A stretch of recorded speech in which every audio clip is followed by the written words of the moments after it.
Hello, everyone, and welcome to the Dragon's Tome. We are going through Dragon Magazine in chronological order. Thank you for joining us. I'm Jack, and I'm here with my cohorts. Say hello, boys. Hello, boys. I'm Rob. At least one is taking this seriously. We don't know which one, but We don't. Yeah, I'm not going to say which one, but okay. Here we are, 209. This is episode 209 and magazine 209. what a Funny how that coincidence. works. Let's take a look at this delightful cover. Delightful. Delightful. Look at this thing. We can address the 1998 Origins Award Best Magazine along the side. 1993. It's 93. We're not in the future. 93. My question is what is that guy holding in his hand? Is it some kind of magical brass knuckle? Yeah, I'm not sure. There- I there's know is that. certain What's that? there's certain things you can just question. Is he helping? Is he hurting? Well, you know He is going helping. on? It's called Fallen Comrade. So he's protecting his dead buddy from some rats. No, I think he backstabbed his fallen buddy. Well, not according to Alan Pollock, who drew this picture. Because the guy's laid out, and then there's a magic, whatever you want to call it. Maybe he's What trying do to they call it? maybe he's trying to resurrect him, and he's A trying to magical like tracer, assault tracer. Shoot it across his body. I think he's trying to resurrect him, and the rats are getting close. He's looking at him like, So then don't you bite think my that's, guy." a potion vial in his hand that he just dumped into his mouth. Maybe. I don't know I what's don't in his know. hand. It's an unknown object in his hand. Well, we do have to give the artist a little bit of slack. He's Actually- not accustomed to working in this medium. Usually, he does a lot of sprays and A lot of splatters. a lot of splatters. So That's an What art. he's trying That's to- an art joke. what he's trying to convey might not be. Now I look at it, I think it is a vial that's he's turned up. He's poured on him or poured in his mouth, or so it's like the spout is down. I think that's what we're looking at. That's what I'm thinking. Yeah, but it's a good picture. It's just that one thing, niggling thing, is like, what the hell is in his hand? Yeah, it really is kind of killing me. Everything else looks great. can- Like all the facial features are like great, and Yes. Oh, it's still a great cover. I don't know what that is in his hand, and it bothers me that I don't know what it is. maybe let's read the description. The description said, this month's cover painting is second from the artist Alan Pollock this year. He was also culprit behind the cover of 204, where April Fool's issue. This paint reveals a more serious, dramatic side. Claire cleans over to aid a fallen I comrade, think much to the chagrin of the nearby rats, who have other plans for the man. So it doesn't describe. So he's a cleric. I feel like that he's got the April Fool's issue, that this is some kind of joke that he's got in his hand. Pat, you're really a part cynic. Part of my curse.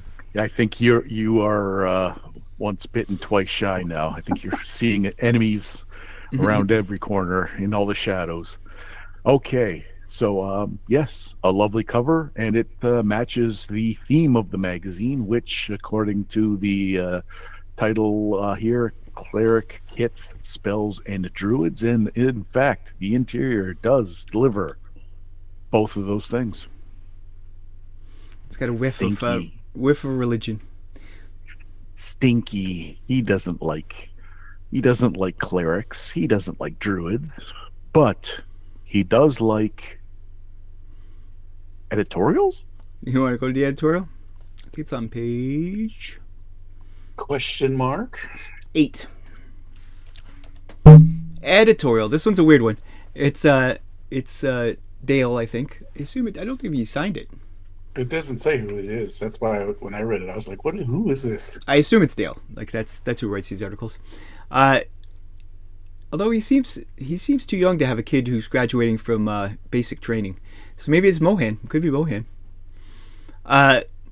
But it's pretty much, he kind of implies it how to apply RPG tactics to real life, but and vice versa. But really, it's just a story about him going to his daughter's basic training graduation, and they pretty much get lost right away because they're idiots, and they get there early, but they don't look around to try to find out where they're supposed to go. They just leave and go get a hotel room.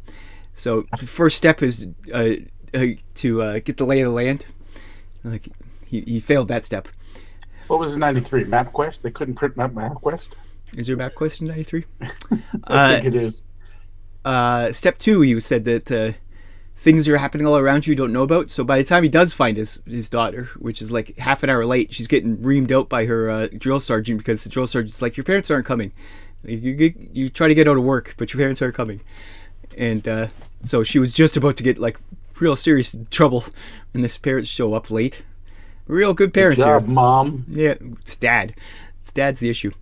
Step 3 is assume when you're asking for directions they aren't lying, which is probably bad thing. But he asks the guy for directions. The guy's like, yeah, just turn left at the Burger King. So he does, and then he drives for a long time. He's like, this guy lied to me. I'm in the wrong way. And eventually he comes across a giant field, which is where the graduation's going to be, and there's a bunch of cars. He's like, oh, I guess the guy didn't lie to me.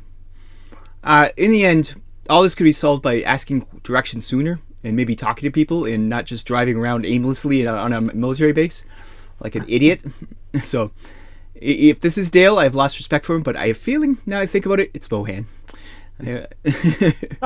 I don't think Dale's old enough to have a kid who's graduating from basic. So it's nice that his daughter graduated from basic, though. That's kind of cool. Yeah. It's great that he almost got her reamed out. Yeah, he almost got her in trouble on her first port day. If it's basic, if they use the same ages as we do in Canada, this kid could be graduating, could be 17 at the youngest. So like, yeah, I think Dale's much too young to have a 17-year-old. I think. Remember, he was talking about wasn't he talking about his kid like in other things? Like, I don't remember. I think Dale's younger, anyways. I think this is Mohan. It was Roger Moore who was talking about his kid getting like into Teenage Mutant Ninja Turtles. Yeah. So Yeah. we know that's not. Yeah, it's not that. But no, I'm pretty sure Dale signs his, so I think this is Mohan. So, Okay. yeah. So that's just a lesson in fucking ask for directions, dummy. More of a life lesson thing, less of a role playing game. Yeah, he applied this as like action, this is how you could use role playing games. It's like, well, Yeah. How do you not ask for directions, though, if you've never been or don't know? especially on a military least- base. I'm amazed they just let them just drive around randomly on a military base. Well, from my exposure to driving on a military base, as a civilian, the naval base where I went to college, you could drive around in certain parts, but the more There's more what's gates. the word? The more sensitive place, like the airfield, Yeah. was another gate that you had to go through. Yeah. So like the residential areas is pretty open. It's Yeah, just like a I get to the subdivision. housing, I can get to the commissary. They couldn't find the housing at all, so that's how smart these people are. So, anyways, yeah, that was the editorial. Okay. Well, then I guess it's your turn, Pat. So why don't you give us your first of two articles? Let's go to page 34. Pat, how many articles do you have? 3. Me too. Oh, this goes with one of my ads, but okay. Yeah, so this is The Invisible Sun, which is basically a cyberpunk-esque setting for the Amazing Edging, which I don't know anything about. We've talked about the Amazing Edging several times with the thing, and we know it's kind of a generic, GURPSy kind of system. But as I was reading it, I was thinking that you could just kind of turn this to any use this in any cyberpunk setting that you want. I mean, because the Invisible Sun basically is just a section in the world, and it's basically a net haven, one-stop shop for everyone in this world. Chromosome. I mean, that being said, though, in this little setting in the Invisible Sun, there's not much originality to differentiate it from either Shadowrun or Cyberpunk, honestly. Even the art, it's like, oh well, this is a Broad Street's knockoff. It's Jason Felix doing Broad Street. Like, totally, right? Yeah, I mean, there's the black part, black net, where you can get the stuff. The Crossroads is like a religious kind of section where you can get stuff you need for there. The only thing that I thought was kind of original was the net zombies. But I thought were cool. Were net zombies are basically dead netters that died while they were in the Invisible Sun that just kind of roam around like zombies in this cyberpunk Matrix type world. But other than that, it's generic. It works for everything as it should, I suppose, since it's for Amazing Engine, which is supposed to be a generic system in itself. So, I just want to put going back to the art, when I first saw it and it said the Invisible Sun, and I saw the Broad Street type art, I went, "Oh, is this a Vampire the Masquerade Invisible Sun?" I thought the same thing too. And I was like, "Okay," and I started reading. It was like, "Oh no, it's Shadowrun. If instead of cyber, they replaced with genetic, and then you just, oh, okay, then Yeah, like I was like instead of like upgrades to your deck or Bioware or Cyberware, you're getting gene mods. Yeah. yeah." It went from derivative, but piqued my interest, to derivative and lost me. Yeah, I mean, I was semi invested in it just because I like Shadowrun so much. So I wanted to see what they were offering, and they weren't offering anything really new that you couldn't get from Shadowrun or Cyberpunk. So It's just different names for things. yeah, just everything the same thing. I mean, again, how crazy do you have to get if you're just offering up a GURPS type system / world, right? I guess the only good thing about this is it gives you a bunch of NPCs that you can probably modify to, like, at least use their ideas in your own game. Yeah. But So but as that everything was with the that game system, it's generic. yeah, I mean, it didn't light any fires for me, but I was just curious about this. What did they call it? Is it microcosm or chromosome? Chromosome. Is the Amazing Engine cyberpunk? The setting within the Yeah. Yeah. So I was curious as to what they had to offer with it, and was not impressed. Not impressed. nut and honey. Not nutty. Okay. Well, then, how about we go to my first of two articles? Sure. Can we go to page 24, please? 24. Long lost priestly magics. No, I'm actually quite surprised that you did this, Jack. Well, the magazine's about priests and druids, so I focused. Someone I stayed had to on do task. it. Yeah, someone had I to do it. did what had to be done. Do you can wander around. Well, like I you're- tried. They were not good articles. I for didn't the try. priests and druids. I didn't you try went, at all. You went to the mall to get work pants, and now you're in the CD store. You're over at the Hot I won't Topic. lie. Out of the articles that involved the subject matter or the scenario or whatever you want to call it for this magazine, this is probably the best article of them all. Well, it is long lost priestly. It is some Magics. spells You missed the word for magics. yes, magics. Spells, new spells. So the first one, merge with nature. You can, if it's only for female characters, but you could at the end of your life, Sexist. you could turn into a dryad-esque creature where you lose your character's abilities and you become a dryad, but you can still maintain being a character. At this point, there are no male dryads, right? It's just female dryads. No, there's male dryads. They're just not called dryads. They're called something else. I can't remember what it's called though. Are there female satyrs? No, maybe that's the opposite of a dryad. It's a satyr. Maybe that's just my. I seem to remember in one of the ecologies that all dryads were female, Yeah, all dryads are female. Yeah. but they were the kids of a satyr and something else. Okay. So Yes, and so you would be able to maintain as a PC as a dryad. The second one, Roots of the Assassin, it's an attack spell. It creates these black thorny roots that you can attack with. Um, nothing groundbreaking, but hey, they're roots and they're groundbreaking. Um, Satire is the and, opposite of a dryad. excellent. And last but not least, Resplendence of Renewed Youth. Now, this is the one that interests me. This spell allows you to, at any age, for 1 year, become your optimal age. Now, I think it says here 26 or something like that. And for that year, you have the body of you at your prime. Then after the year, you go back to your former age plus some. Now I Yeah. think it was what was it? It was 1d10 D10 plus three. 3 years. So you could end up 13 years older than you started when you used the spell. I guess then you would start this recursive loop of Keep trying to self spell. destruction. But at some point, you would come back and you would be like 100 years old, and then do you die? Does it? I didn't read too far into it. Does it say what happens if you come back older than you should have lived?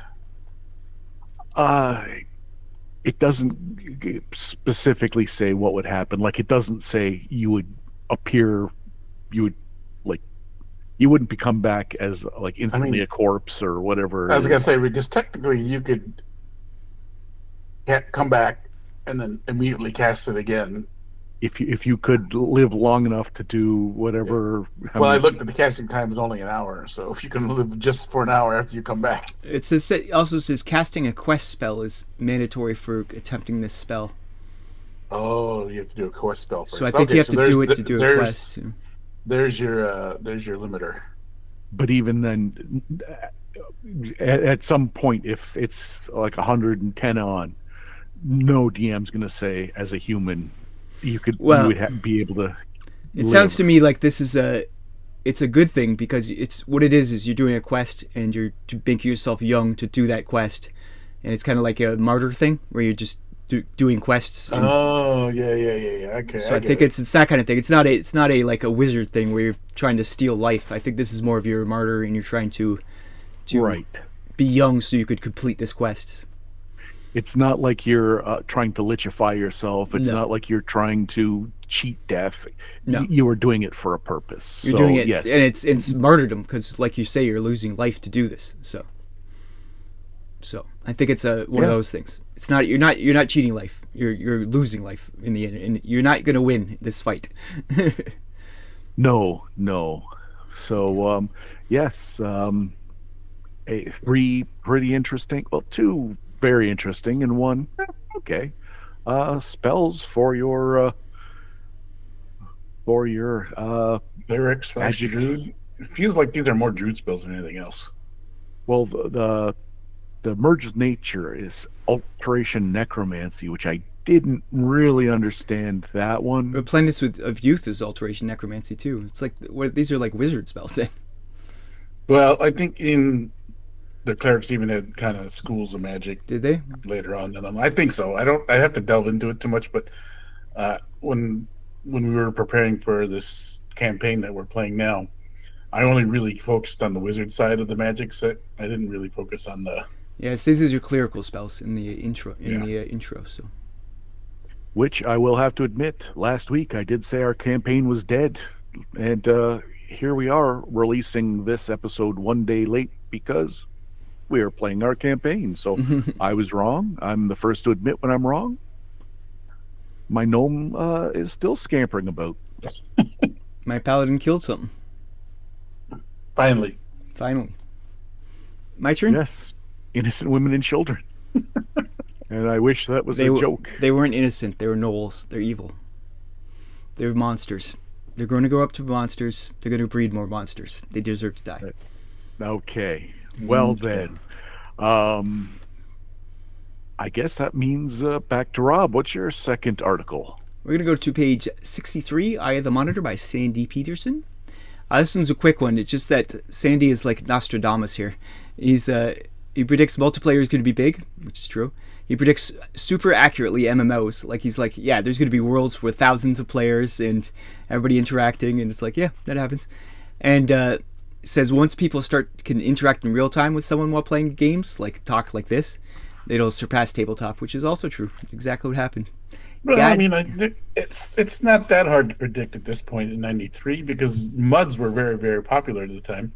While it wasn't graphic, it was still multiplayer. Wow. You couldn't talk in real time. No, but it was typing, so it's not that far of a step to say. And also, Doom just came out, voice. so that's what he said. Is like Doom multiplayer. He could see the future of Doom multiplayer as being the thing. Yeah. I knew with MUDs because I had a lot of friends that were playing MUDs. But the idea of like actual MMOs where everybody plays characters and some of them are. And he was working on Doom at the time. Yeah. So he got to see firsthand probably a LAN party and like, like while we're working once this on goes this, into over the internet, once this is able to be over the internet, this is going to be a game changer. Yeah. He was probably witnessing the first like. Yeah, I mean, anytime your first LAN party, you see it, you talk, you're like, it's just a matter of time at this point. Yeah. So he sees the writing on the wall, anyways, and that's just my quick Eye of the Monitor. I do have one more, Jack. I feel like that was my steps. I didn't get into MUDs too much, but I had a lot of friends that did, and I was like, well, when you can add voice to this, because I don't want to sit here and type all day. Exactly. Then I'm in. And then we started going to LANs because we would play multiplayer, Quake, and Doom and all that stuff. And then I was like, oh, it's just a matter of time now that we're going to get voice again. Once it became online, that's once you started to be able to play people across the world. That's when it became a thing. Yeah. It's a global community now of people just being racist. We're not talking about your paladin anymore, Rob. Yeah, he's not racist. He just hates evil. We're done talking about D&D right now. So let's talk about more about Dragon Magazine. It's wholly separated from Dungeons and Dragons. Exactly. At this point, yes. Yeah. Okay. So we have one more article from Pat. Let's have it. All right. So my second article of 3 is page 51. 50. Oh, that's mine. So yes, you guys are not gonna get away with it. I took a chance knowing that one of us was going to do this because it is just basically a random book treasure chart. What I do like about it, though, is he talks about books being treasures. And this list that he sets up is not, I guess they're more valuable for some and not some, but I actually see them as great setups for story plots or starts of one-shot adventures. Yeah, that's the beauty of that kind of thing. That's what this reminds me of more than anything else. And it's, you got something coming up. Oh, I don't have anything ready. Let's just do this. Roll this. You find a book.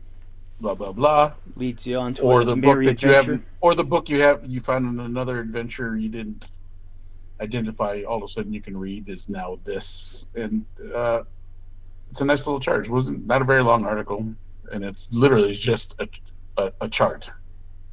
It's exactly what it needs to be. It's a lovely little. It's got the random aspects. It's got you could choose little DM's helper. As far as I'm concerned, it's the things that made Dragon Magazine worth having. Yeah, and I do like the 101. It's a book. You find a book containing the true names of local VIPs and possibly criminal guilt of what they've done. That'd be fun. Nice. Give James R. Collier some credit, people. Yeah, come on, Pat. James Collier. Ooh, Alanis Morissette wrote a song about him. It's called Ex Libris. Oh, I didn't realize she was in the D&D. She's not. She just likes Latin. Oh. But that was my short article. See, we're getting all these short ones, Jack. doing something in an amphitheater, if I remember the song correctly. Coliseum. Yeah, so that was mine as well.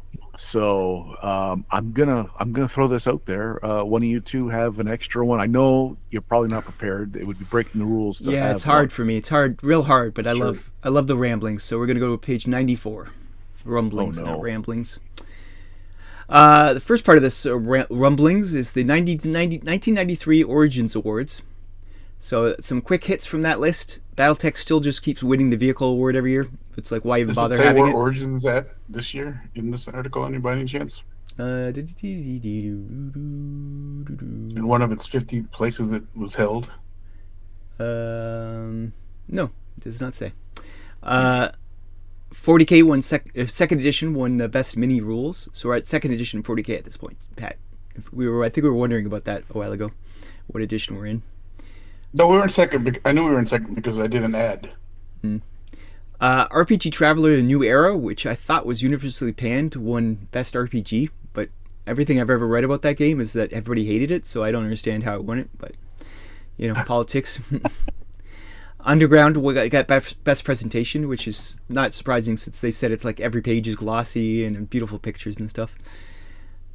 Magic won best board game and best board game graphics, and I said somebody needs a new category. I was going to say board game. Yeah. I mean, but I guess you have to stick at board game at this point, right? Where are you going to put it? Yeah. Really, no card game. I almost guarantee next year there'll be a card game section.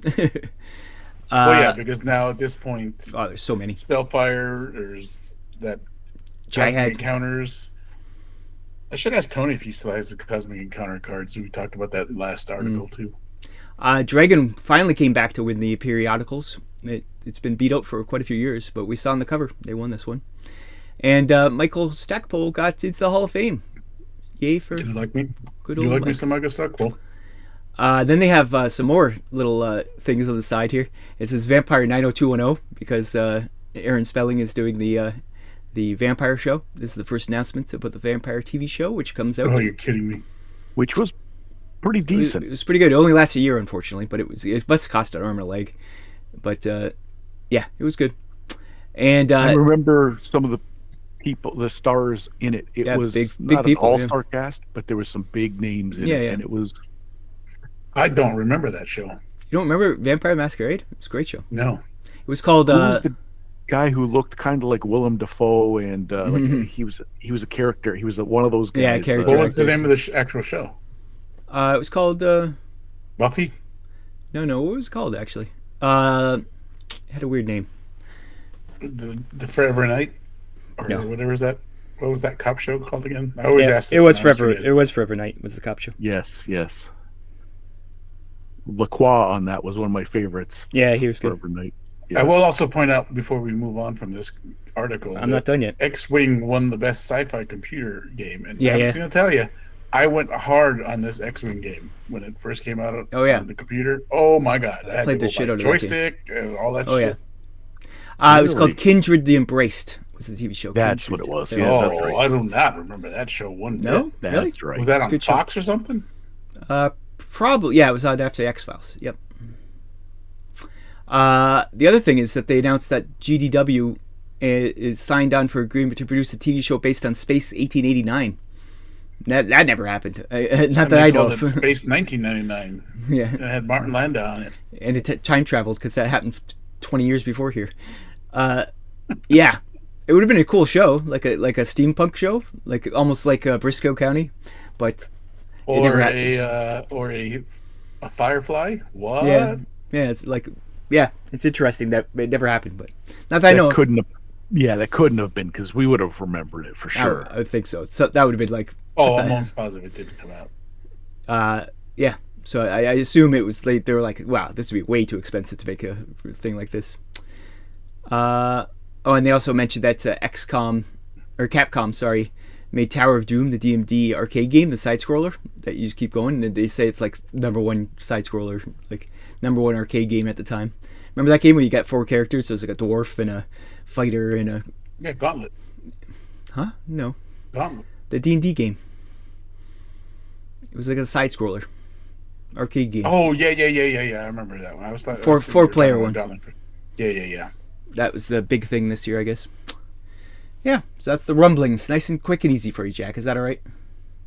Like a rumbly in the tumbly. How about you, Pat? What's your Let's last go to one? page 69. Oh, of course you chose that one. Yes. Nice. Dark A Sun. 1001 Bleh. Faces of Death, Undeath. Well, again, like I said, I never really got to play Dark Sun, and the campaign setting still fascinates me.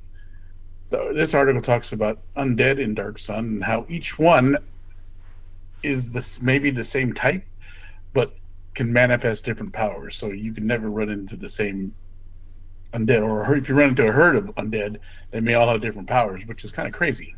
Herd of Undead. Yeah. So this article lays out a chart for you to create undead for your setting, which is kind of cool.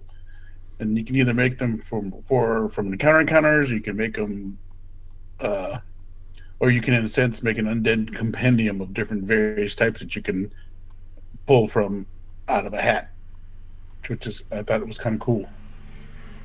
Can you imagine getting a flying ghast? I've had a flying ghast once. It's because I ate too much. Too many much spiced cabbage. jalapeno poppers. I had the flying ghast once. I had to pay a little extra, but it was worth it. Yeah, and then one of the ones I thought was kind of funny was an ambulatory body part, which is basically a body part that operates independently from the rest of the body. It. Like Thing. Yeah, Oh, it would be nuts. Thing? Some of these things are crazy, but fun, Thing. and it does definitely. Cousin It was the furry one. Yes. And what I also liked about this too is it gives you a sense of uncertainty, like, and it breaks up what you may know from playing years and years of D&D. Oh, that right there is a skeleton. I don't know what to do, and all of a sudden now you have a skeleton with a putrefying touch. Or in Death Gaze, yeah. Yeah, you don't know what you're going to be up against every time you meet an undead in this world, which I think is again kind of cool and quite deadly. It sometimes puts a little bit more respect and fear into things that you would normally not be afraid of, like gnolls. You don't have to use it just in Dark Sun, no. Probably could use it anywhere. No, you couldn't use it in anything in a sense, but I do like the fact that this is how. What's the word I'm looking for? This is the baseline for Dark Sun.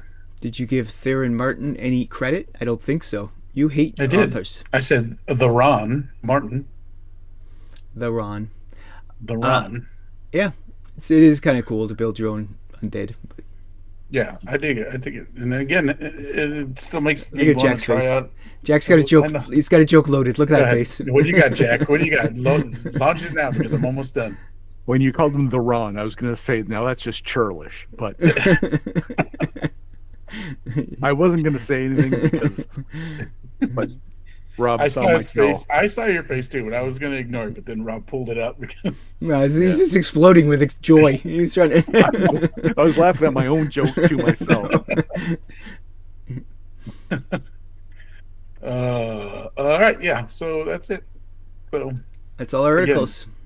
That's all our articles. Now we move on to the ads. We usually do one ad each, and I think we can bring it back around. Well, Rob, you shook your head like you have more than one. And Pat, oh God! So should I start with mine so that there's no overlap? Yeah, I think so. chances are, just start. One so of you us avoid chose the one of those. shotgun effect. Okay, page 65, please. Nope, That was one of mine. was not one of mine. Dark Dark Sun Sun. rises again. I do not care for Dark Sun, and I have no interest in playing Dark Sun. In fact, anything that has to do with it makes me want to hurl. But we had discussed, maybe it was 2 weeks ago, that this SSI game, had been pushed back. And I had said, I don't remember it at all. Maybe it was never made. I guess it was. So here it is. Someone in the comments did say it was made and they played it. The whole Dark Sun SSI games flew over my head. I did not know they were made or played. And apparently this is a sequel to a game I didn't get to play. Yeah, sequel to Shattered Lands. Yeah. So not only was it just pushed back and made, but it was also It's a second Dark Sun game. Sequelized. legacy. Okay. Okay, we learn something new every day. I do want to see if there's a GOG version of this somewhere so I can give it a shot. Probably. Get an emulator out, Yeah. maybe. There's probably an SSI collection somewhere that has every single one. Yeah, it would be nice. I would like to try them again. I think you would find them very boring. Do you think? Yeah, I tried to play. No. I tried to play the original Neverwinter Nights, like not the good one, but the original one, and it was just like, wow, this is a slog. This is not what I remember. At the time, it was like, this is the best thing ever, and now it's just like, it's not. I think the nostalgia part would get me, even though I do know, I do understand where you're coming from. Yeah, it's just gameplay. Like It's I would, so I much would power tougher. through it. Yeah, I would power through it. Just oh yeah, I remember that. I remember that. Yeah, it's just the gameplay. It's not smooth as we're used to. Well, I mean, it's good reason to, right? I mean, this is almost 50 Yeah, years. I'm ago. not blaming it. Yeah. Right. Nostalgia can take you pretty far, but You definitely have to temper your expectations for sure. we've grown accustomed to a baseline of what is acceptable now, Hmm. and a lot of this would be Unacceptable. unacceptable. Who's next, Jack?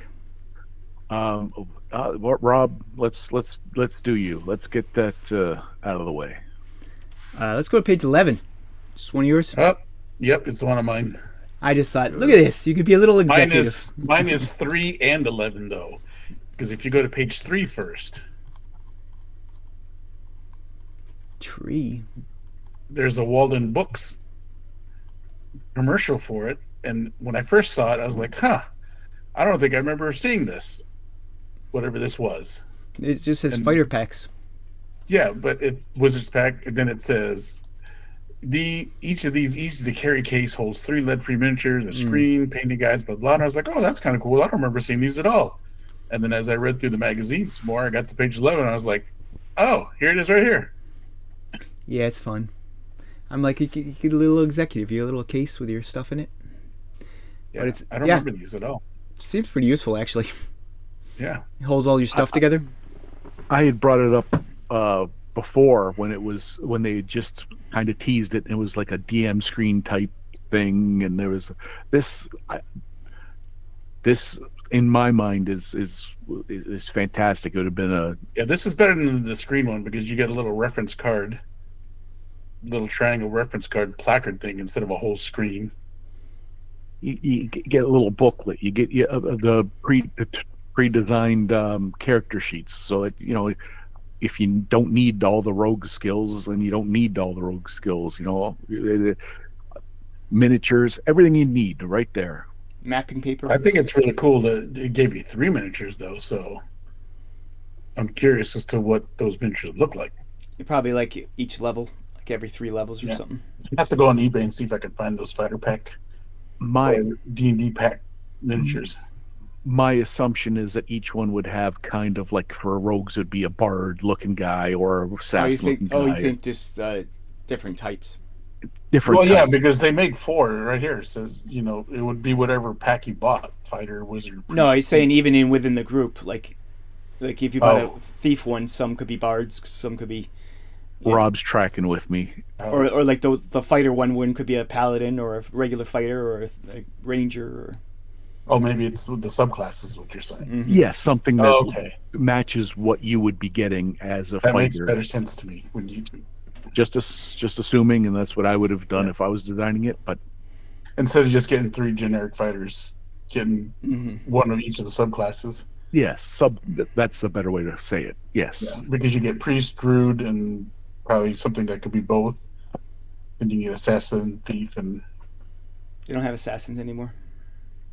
in second edition they did. No, didn't they get rid of them? I don't remember. I believe they did. I think they showed up in the Thieves Handbook. I don't know. I could- I think they really were against them. I could look in my I mean, Thieves I think- handbook. I have I'm it gonna too. look right now. But it's your turn, Pat. Yes. Well, let's go to my one ad since I've been upped Excellent. all of them as Jack wanted, and we'll go to page 61. This is one of mine, so it's good. Jihad. Yep. Jihad. I like saying it that way. Jihad. But the only thing I don't I had to say about Jihad is that Shh! Don't say that I word don't on. remember the art being this good. Oh yeah, that was the beauty of this game. That's why I love I mean, this it game. is a Wizard Coast game, and you would expect the art to be nice No, it's because a vampire game. well, they have that pool. What I'm saying is they have that pool of artists.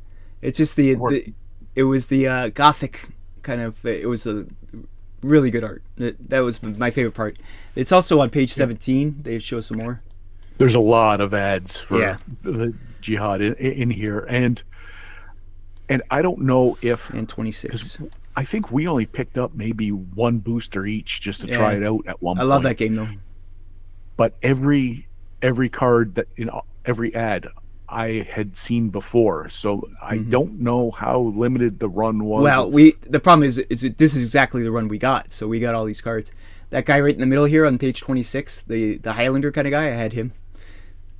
And yeah, I loved this game brings back happy memories for me. And if you want to go to my next article or my next ad, I could tell you about unhappy memories. Want to go to page 59? I was scrolling through this magazine. The moment I got this page, I literally had an anxiety attack. I saw this Serious? and I like freaked out. I was like, it made me such bad memories that even now I feel bad looking at it. I don't have bad memories of Magic, but I do understand what happened.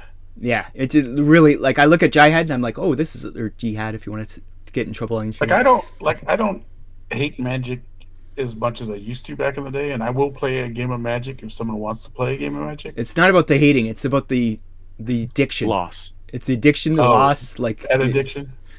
Yeah, it's just it really gives me bad memories. Yeah, I didn't have the massive addiction. I sold my comic book collection to buy. I didn't cards. have to do any of that, or I didn't do any of that, so I was able to temper. And it's just just the memory of like ripping over these cards. It's like doing drugs. Like it really gives you bad memories. Yeah, I mean, I saw. I get it. I get it. I saw an unopened darkness booster someone had, and they were like, "Oh, should I open it or not? I wonder what's in it and stuff like that." And you get like, "Oh yeah, I remembered the foil that come in. I remembered how they were different. I remember opening them and stuff like that. Mm-hmm. I remember having the boxes.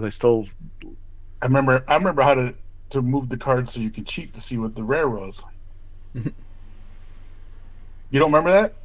You could push the rare was always, I think, the fourth card in the booster packs. It might have been the third or the fourth card. You're breaking the seal? No, without even breaking the seal open, you could push the cards down. And if you look at, did they show booster pack anywhere? Okay, if you look at the booster pack, you zoom in a little bit. Mm-hmm. You see that white part of the plastic? You can see through it a bit. You can push the card up far enough to see what the name of the card was through the white part of that plastic. You're a bad person, Pat.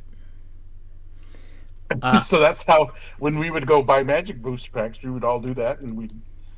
I guess that's the difference between competitor mentality and the rando Pure joy addict of just buying it. When it got to that point, though, I mean, so this is where I guess the addiction that Rob talks about, like, well, I wouldn't have sold some of my stuff for it. I was not above Tricks and looking and cheating. Yeah. Okay. Well, it is. The game does become pay to play, and Rob paid a heavy toll for his ability to play. Pat obviously was hunting for something in particular. Well, I mean, I think the fact is that I think I had limited funds. Well, that was my problem. And so I wasn't going to pay for a booster that I didn't need. Yeah. My last ad's on page 33, but we already talked about it. It's the chromosome, but it's the actual ad for it. And it's, when I saw it, I was like, oh, this looks like Cyberpunk for Amazing Engine. A lot of words. Yeah. It is a lot of words. It's not a very good article, is it? It doesn't really capture your imagination. Again, but then same with that setting. Yeah, this whole setting does capture anything. So, anyways, that's all my ads. Okay, well then that it seems to be the end of 209. I think we've done it. I'm supposed to be doing this now at this point during Oh, the I was supposed recording. to. I was supposed to hit record for all this, right? Yeah, we're a day late, anyways. Does anyone even care? Yeah, it's true. Yeah, we can just skip to 210, see if anybody notices. Our two fans do care, though. And we apologize for being a day late, but it happens. It won't even be a day late. It'll be like half a day late. Pat's wizard character needed to buy children. Dude. I wish that was a lie. I wish it was a lie too. I left him alone for 2 seconds and he bought kids. Hey, it's for the greater good. Okay. Well then, on that bombshell, come on back next week. We're gonna 210, maybe if you're lucky. The week after 211, Maybe. maybe. Maybe. Bye bye. Bye-bye. Bye.